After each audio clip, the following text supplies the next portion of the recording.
মানুষ আসলে কোথায় গিয়ে হারে জানেন তো? মানুষ আসলে তার নিজের কাছেই হারে। যখন আপনি মনে করবেন যে আপনি পারবেন না, তখন আপনি সত্যিই জীবনে কোনো কাজেই সফল হতে পারবেন না। আর যখন আপনি মনে করবেন যে আপনি পারেন, তখন আপনার জীবনে হাজার ব্যর্থতা আসলে আপনার যে ভাবনাটা, সেই ভাবনাটা আপনাকে পরবর্তীতে এমন কিছু অনুপ্রেরণা যোগাবে অটোমেটিক, যার ফলে আপনি আপনার জীবনে অনেক কিছু করতে পারবেন। কিন্তু যখন আপনি ভাববেন যে না, আপনি পারবেন না, তখনই আপনার ব্রেইন আপনাকে কিছু নেগেটিভ মেডিসিন দিতে শুরু করবে। যার ফলে আপনার জীবনে অনেক সুযোগ, অনেক অপরচুনিটি থাকা সত্ত্বেও আপনি আপনার জীবনে ভালো কিছু করতে পারবেন না।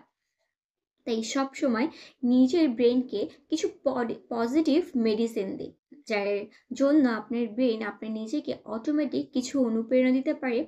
আর সেই অনুপ্রেরণাগুলো গ্রহণ করে আপনি আপনার জীবনে অনেক কিছু অ্যাচিভ করতে পারেন।